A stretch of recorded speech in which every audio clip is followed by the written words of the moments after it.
সকালবেলা ঘুম থেকে উঠে রুটি বানাতে গেলে আমার কান্না চলে আসে। প্রিয় ভাই বোন বন্ধুরা সবাইকে আসসালামু আলাইকুম এবং আদাব। সবাই কেমন আছেন?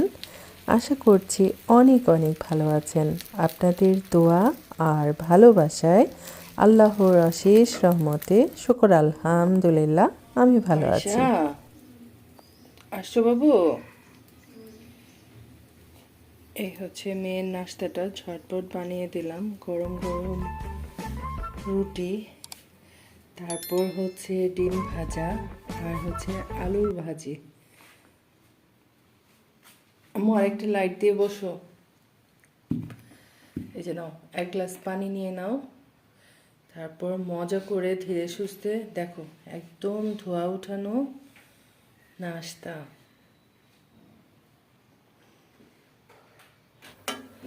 সব সময় কিন্তু মাছ মাংস অনেক কিছু রান্না দেখাই, আজকে অনেক মজার নিরামিষ একটা রান্না দেখাই।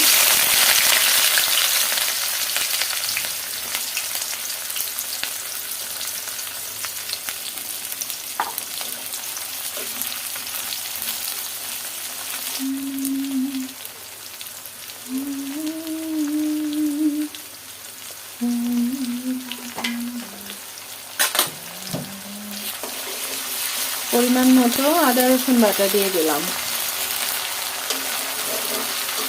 আলু বেগুন টমেটো এগুলা দিয়ে মজার একটা রান্না, এটা আমি প্রায় সময় করে থাকি। অনেক সময় ভিডিও করা হয়, অনেক সময় করা হয় না। ধনিয়ার গুঁড়াটা শেষ হয়ে গেছে।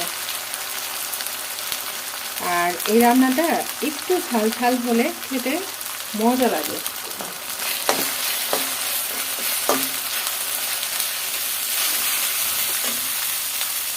তারপর দিয়ে দিব কেটে রাখা আলু।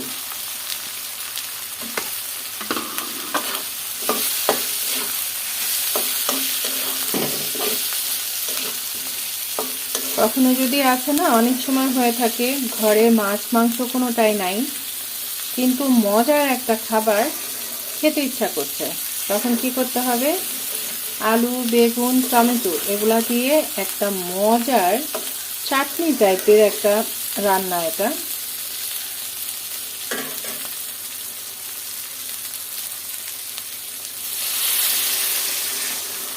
এখন কি হবে, মশলাটাও কষানো হয়ে যাবে, আলুটাও কষানো হয়ে যাবে। বেগুন তরকারি রান্না করার ক্ষেত্রে এটা সবসময় মনে রাখতে হবে, আলু বেগুন একসাথে দিয়ে দিলে আলুটা কিন্তু সিদ্ধ হবে না, কিন্তু বেগুনটা কিন্তু জাউ হয়ে যাবে, তাই না? রান্নার ক্ষেত্রে অনেক টিপস আছে, এটা আমি সব সময় বলে থাকি। এখন ঢাকনা দিয়ে ঢেকে দিব।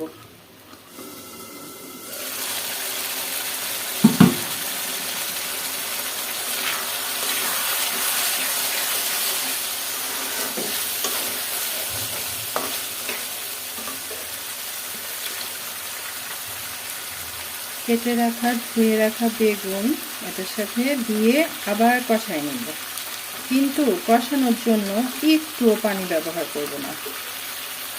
আচ্ছা, এটাতে লবণ দিয়েছিলাম। লবণ দিয়েছি।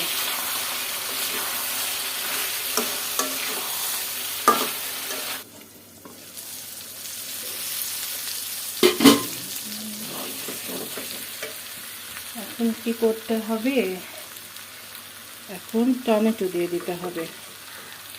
এই রান্নাটা আমার মেয়ে অনেক বেশি পছন্দ করে। ও রুটি পরোটা দিয়ে খেতেও ভালোবাসে, আবার গরম ভাতের সাথে খেতেও অনেক বেশি পছন্দ করে খায়। আজকে আরেকটা রান্না করব, তারপর কি করি সেটা দেখা যাক। এখন ফুটানো পানি দিয়ে দিচ্ছি। সকালবেলা ঘুম থেকে উঠেই এক হাঁড়ি ফুটানো পানি বসাই দিই, তারপর সেটা দিয়ে কাপড় ভিজাই নিয়ে কাপড় ধুয়ে ছাদেও দিয়ে চলে আসছি। আজকে সকাল সকাল কাজকর্ম শুরু করে দিয়েছি। বাবার বাসায় যাব মাকে দেখার জন্য, সেজন্য। আর আমার ছোট আপা আসছে, ছোট আপার সাথে দেখাও করতে যাব। দেখেন দেখতে কি সুন্দর লাগছে, মনে হচ্ছে কত বড় মাছ দিয়ে আমি রান্নাটা করছি, তাই না? কিন্তু মাছ ছাড়া একদম নিরামিষ একটা তরকারি হচ্ছে।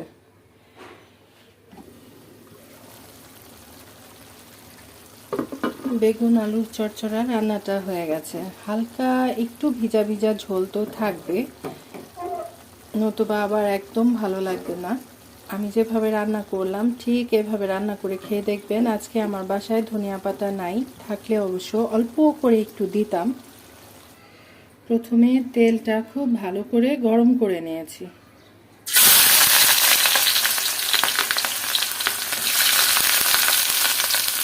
পরিমাণ মতো পেঁয়াজ আর কাঁচামরিচ দিয়ে দিলাম। শুটকি রান্নায় কিন্তু একটু পেঁয়াজের পরিমাণটা বেশি লাগে, তাই না?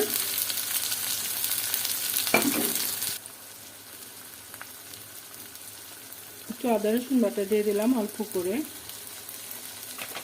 শুটকি রান্নার ক্ষেত্রে খুব বেশি মশলা দিতে হয় না, ঝাল লবণ পারফেক্ট হলেই বাস হয়ে যায়।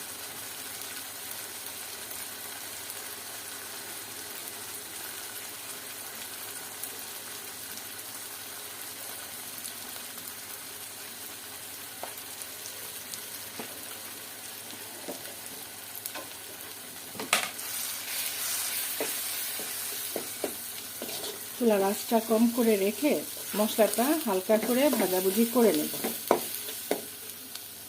সিলভারের হাঁড়িতে রান্না করলে একটু তাড়াতাড়ি রান্না হয়, সে কারণে এটার মধ্যে বসাই দিয়েছি আজকে।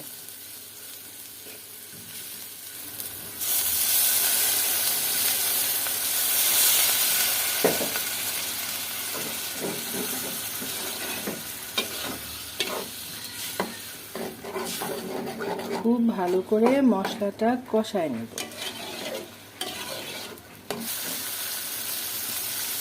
একবার কিন্তু মশলাটা ভালো করে কষায় নিলাম।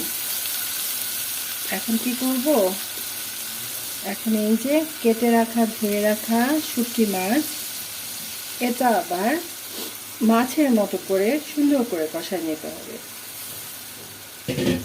হুটহাট রান্না করলে আসলে রান্না খুব একটা ভালো হয় না, একটু ধীরে সুস্থে যত্ন করে রান্না করতে হবে, তাই না?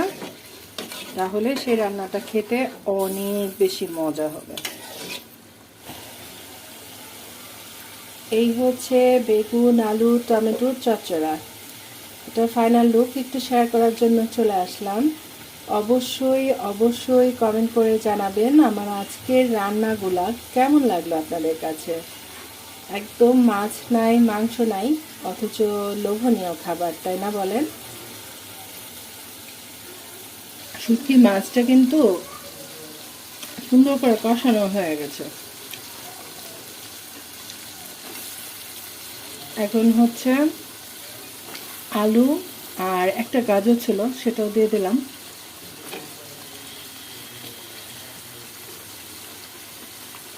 গাজর দিচ্ছি আর খাচ্ছি। ঠান্ডা লেগে গেছে। রান্নার ফাঁকে ফাঁকে অন্যান্য অনেক কাজ করছি। আসলে অনেক কাজই করা হয়, সেগুলো তো আর দেখানো হয় না। রান্না বান্না দেখাতে দেখাতেই 10-12 মিনিটের ভিডিও হয়ে যায়, আর অন্য কিছু দেখাতে গেলে ভিডিও 15-20 মিনিটের হয়ে যাবে। পরিমাণ মতো পানি দিয়ে দিলাম।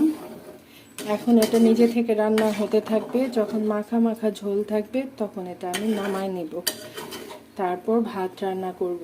গতকালকে ডাল আছে, আজকে আর কিছুই রান্না করব না। আপাতত জানি আর কি, আর কিছুই রান্না করব না। আবার কোন সময় কোনটা বসাই দিই ঠিক নাই, এই আর কি। দেখতে কি সুন্দর লাগছে, একদম লাল টুকটুকে হয়ে গেছে রান্নাটা।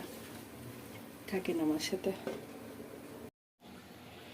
শুটকি মাছ রান্নাটা অনেক আগে হয়ে গেছে, কিন্তু ভিডিও করতেই ভুলে গেছি, এত এত কাজ করছি আর কি। আর আজকে 2টা রান্না শেয়ার করলাম, কোন রান্নাটা বেশি ভালো হয়েছে, কোন রান্নাটা লোভনীয় হয়েছে, আর কোন রান্নাটা আপনাদের খেতে ইচ্ছা হয়েছে। অবশ্যই অবশ্যই কমেন্ট করে জানাবেন। তো ঠিক আছে, থাকেন আমার সাথে। অনেক সময় কাজের যন্ত্রণায় অনেক কিছু শেয়ার করতে পারি না। আর গতকালকে এই চিকেনটা ম্যারিনেট করে রেখেছিলাম, কি কি দিয়েছিলাম সেটা একটু ঝটপট বলি। প্রথমে এখানে একটু লেবুর রস দিয়েছি, আদা রসুন বাটা দিয়েছি, কাঁচামরিচ বাটা দিয়েছি, তারপর হচ্ছে গরম মশলার গুঁড়া দিয়েছি, তারপর সয়া সস দিয়েছিলাম আর অল্প করে একটু লবণ দিয়েছিলাম। সয়া সস দিলে লবণটা কিন্তু বুঝে শুনে দিতে হয়, তাই না? আর এই তো আজকে সকালবেলা এটা নামিয়ে রেখেছিলাম এটা নর্মাল করার জন্য। এখন একটু পেঁয়াজ দিয়ে দিলাম আর এটার সাথে মাখার জন্য আপনি ময়দাও দিতে পারেন, আবার কর্নফ্লাওয়ারও দিতে পারেন। তো আমি একটু ময়দা দিয়ে দিচ্ছি। আর অনেকে এভাবে চিকেন পাকোড়া ভাজার সময় ডিম ব্যবহার করে, আমি অবশ্য ডিমটা দিচ্ছি না। আর ডিমটা দিলে কি বেশি ভালো হবে? না, না দিলে ভালো হবে। যারা চিকেন পাকোড়া এক্সপার্ট আছেন তারা অবশ্যই আমাকে কমেন্ট করে জানাবেন। আরেকটা কথা হচ্ছে, আমি আজকে আমার বাবার বাসায় যাব, তো এটা আমার মায়ের জন্য নিয়ে যাব, সে কারণে ভেজে ভুজে দেখালাম না। আমার আজকের শেয়ারিং কার কাছে কেমন লাগলো অবশ্যই মিষ্টি একটা কমেন্ট করে জানাবেন। ভুল ভ্রান্তি থাকলে অবশ্যই ক্ষমা সুন্দর চোখে দেখবেন। ভালো থাকেন, সুস্থ থাকেন। আল্লাহ হাফেজ।